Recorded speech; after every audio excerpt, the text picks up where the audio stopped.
siempre van a ser así. Es decir, las microcíticas más importantes, la ferropénica, las talasemias y la hemoglobinuria paroxística nocturna. Nos metemos un poquito más ya en clínica, microcitosis. Aquí vamos a ver sobre todo la más importante, que es la anemia ferropénica, y para eso vamos a hacer un repaso rápido del hierro. Recordar que el hierro procede de la carne, pescado, de los cereales, se absorbe solamente el 10% de lo que nos comemos y se absorbe en el duodeno y primeras porciones del ayuno. ¿Gracias a qué? Gracias a los ácidos, gracias al ácido clorhídrico, que lo que hace es reducir el hierro. Nosotros nos comemos el hierro hemínico orgánico, que no tiene ningún problema para su absorción, pero también nos comemos el hierro no hemínico o inorgánico, que solo se absorbe en forma ferrosa. Nos lo comemos férrico y el ácido clorhídrico es lo que lo reduce a hierro 2 más para poder absorberlo. Una vez que lo absorbemos, lo que hacemos es transportarlo. Para eso tenemos la transferrina. La transferrina la transporta como máximo 2 átomos de hierro, también en forma férrica, esto es menos importante para nosotros, y los valores plasmáticos oscilan entre 280 y 360 microgramos de cilitro. ¿Hacia dónde se transporta? 2/3 partes hacia la unión a la protoporfirina para dar lugar al grupo hemo. Se utilizan también para la formación de los enzimas y lo que sobra, acordaros que no se pierde, se deposita en los macrófagos que están en la médula ósea y en el hígado, y en los hepatocitos el hígado. Lógicamente, por lo tanto, en los depósitos de hierro hay que buscarlo siempre en el hígado o en la médula ósea. Y va a ser en forma de ferritina. Es la mejor forma indirecta de ver el almacenamiento de hierro. Valores normales en mujeres entre 10 y 200 nanogramos mililitro, en varones por encima entre 15 y 400. La hemosidrina tiene más hierro en depósito, pero a nosotros es mucho menos importante. De forma indirecta podemos evaluar el hierro con valores de sideremia, transferrina, ferritina, pero si tenemos duda y tenemos que recurrir a algo agresivo, pero ya definitivo, recordar que teníamos 2 pruebas, biopsia hepática o biopsia de médula ósea. No son indiferentes, no son indistintos uno y otro. La biopsia hepática se prefiere cuando se sospecha una sobrecarga de hierro. Por tanto, para nosotros no nos va a servir casi que nunca. Para nosotros es muy útil el estudio histológico, la biopsia de médula ósea, para sospecha de déficit de hierro. Por lo tanto, es la prueba definitiva cuando sospechamos la anemia más frecuente, que es la anemia ferropénica. Por tanto, es una cosa muy importante que han preguntado 3 veces. Pero eso ya digo que es lo definitivo. Antes podemos mirar la sidremia, valores normales entre 50 y 150 microgramos de cilitro. Acordaros de la transferrina, que acabamos de decir todo, salvo lo más importante. Lo más importante de la transferrina es que se comporta siempre de forma inversa a la ferritina. Recordad, si uno sube, la otra baja. No pueden estar las 2 altas o las 2 bajas, eso es imposible. El índice de saturación no ha sido necesario hasta ahora para contestar ninguna pregunta, pero es el cociente entre la sidremia y la transferrina, y la PEL es muy importante, esa protoporfirina, porque es una forma indirecta de saber si hay poco de hierro. ¿Cómo? Porque como la protoporfirina se tiene que unir al hierro, una forma de saber que hay poco hierro es ver que la protoporfirina aumenta. Si la PEL está elevada, significa que el hierro es bajo. Tanto sería otra forma indirecta. Y ponemos, por supuesto, la ferritina sérica, que ya hablamos de ella hace un minuto. La anemia más importante es la anemia más importante por frecuencia, me refiero, es la anemia ferropénica. Es la más frecuente en todo el mundo. Y recordar que cuando hablamos de anemia ferropénica, lo primero, lo que tenéis que tener claro es que al hablar de anemia, estamos hablando de última fase de un estado de ferropenia.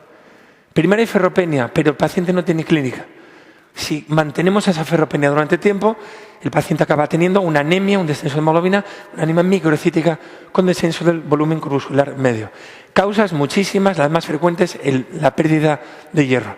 Puede ser aumento de necesidades, aumento de disminución del aporte, problema de absorción por falta de ácido clorhídrico, pero lo más importante, el aumento de las pérdidas. Insisto en esto, porque es muy importante. Ante un estado de ferropenia, tiramos de los depósitos. Lo primero que disminuye es el depósito, la ferritina. Pero el paciente es asintomático. Solamente en estados finales aparece la anemia. Es decir, hay un largo camino entre la ferropenia y la anemia ferropénica. Lo primero que se nota, lo primero que desaparece es el depósito, baja la ferritina, lo último que aparece es la clínica. En sentido contrario, cuando administramos el hierro Cuando nosotros tratamos la causa, lo primero que se normalizan son las cifras de hemoglobina y al final, es decir, tenemos que seguir administrando hierro para normalizar los depósitos, es decir, los valores de ferritina. Eso sería lo último cuando ya dejaríamos de administrar el hierro. La clínica es la clínica normal de anemia, cansancio, palpitaciones. Específicamente esas uñas en cuchara que no son patognomónicas, alteraciones epiteliales como escleróticas azules, esa membrana de Patterson-Kelly o membrana postcricoidea, colositis atrófica, síndrome de piernas inquietas y, bueno, lo que ya sabéis, baja la ferritina lo primero. Si baja la ferritina, aumenta la transferrina, aumenta la protoporfirina, baja la sideremia va a estar muy baja porque no tenemos hierro. Y aquí me paro y no grito porque no puedo, pero ojo a esto, porque es lo que ha caído en el último examen. Dos detalles que nunca habían preguntado: el aumento muy importante de las plaquetas ante un estado de ferropenia y el aumento de esa curva de distribución eritritariana del ADE. No era necesario, no era imprescindible saberlo para contestar la pregunta, pero como es la primera vez que lo ponen, cuidado porque puede volver a caeros. Es decir, una anemia microcítica con un aumento del ADE es una anemia ferropénica. Una anemia donde hay aumento de plaquetas puede ser una ferropenia. La ferropenia es una de las causas de aumento de plaquetas, ¿vale? Si tenemos duda, pues se confirma con el aspirado medular. Acordaros, punción de la médula ósea y la tinción azul, que es la tinción de Perles. El tratamiento, buscar la causa y aparte de eso dar hierro. Mejor vía oral en sales ferrosas, mejor fuera de las comidas a una dosis entre 100 y 200 miligramos al día. Olvidaros de los complejos polivitamínicos, de absorción lenta, olvidaros de todo eso. Se debe continuar entre 3 y 6 meses más y si no hay ninguna causa que lo impida, siempre administrar hierro vía oral en sales ferrosas. Si no se puede, pues habrá que administrarlo o vía intramuscular o vía intravenosa. Me interesa que recordéis el dato de la transfusión. Se transfunde cuando la hemoglobina baja de 7 gramos de decilitro. Siempre decimos que para transfundir hay que fijarse no solamente en el valor numérico, también en la clínica, pero con hemoglobinas por debajo de 7 hay riesgo vital. Por tanto, transfusión. Por encima de 8 depende de la velocidad de instauración. Por encima de 8 habitualmente no se transfunde y entre 7 y 8 depende de la velocidad de instauración de esa anemia. Y bueno, profilaxis en situaciones donde puedan necesitar un aumento, embarazo, lactancia, crecimiento, adolescencia o problemas gástricos por ese déficit del ácido clorhídrico que es fundamental para reducir el hierro y que pueda ser absorbido. Segunda anemia, que no siempre es microcítica, anemia de trastornos crónicos. Recordar que en cualquier enfermedad crónica, o sea, inflamatoria, infecciosa, lo que ocurre es que se libera la lactoferrina, se libera la hepcidina y eso hace que existe hierro, pero queda todo atrapado en los macrófagos y no se libera. Tenemos hierro, pero atrapado. Por tanto, aumenta mucho la ferritina y todo el hierro está ahí en los depósitos. El resto es como si no tuviéramos hierro.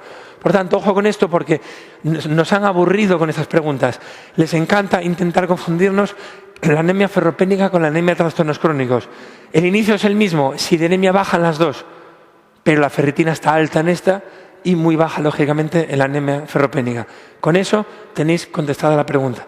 Sideremia baja en las dos, pero la ferritina es la que marca la diferencia. Muy alta aquí porque están los depósitos llenos y muy baja en la anemia ferropénica, que es porque es lo primero que desaparece. Hay hierro, pero todo, insisto, en la médula ósea, en los macrófagos, no lo cede a los sideroblastos. Tratamiento, el de la causa. No es dar hierro, porque no hacemos nada con eso, hay que buscar la causa de esa enfermedad crónica. La tercera, tampoco siempre es microcítica, pero suele serlo, la anemia sideroblástica. Totalmente diferente. Aquí es un problema de la síntesis del grupo hemo, pero la culpa no la tiene el hierro. Es un problema a la hora de sintetizar la protoporfirina. Por lo tanto, si la protoporfirina falla, lo que tenemos es un exceso de hierro. Se parece al anterior porque hay mucho hierro, pero la diferencia con la anterior es aquí el hierro está en todos los sitios. Primero en los depósitos y luego fuera de los depósitos. A diferencia de la anemia de trastornos crónicos. Por lo tanto, en esta, por supuesto que la ferritina está muy elevada, pero la sideremia estará muy elevada, a diferencia de la anterior, que está muy baja.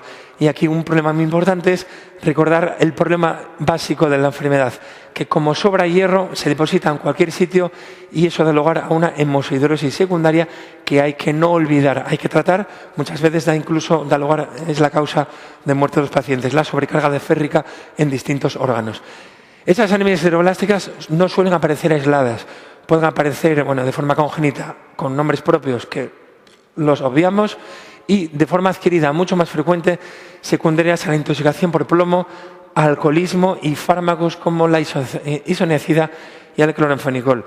El plomo, ya lo habéis visto en varios sitios, es el ribete de Barton, la neuropatía del radial, crisis de abdomen agudo y también la anemia sideroblástica. En el tratamiento, sobre todo en las adquiridas, buscar la causa y también se puede administrar la vitamina B6, la peridoxina, porque más o menos responde una tercera parte de los pacientes.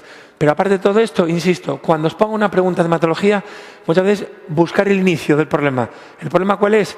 Falla la formación de la protoporfirina, sobra hierro, por lo tanto, problemas de hemosiderosis, sangrías y quelantes del hierro, desferroxamina. Aparte de que encontréis o no la causa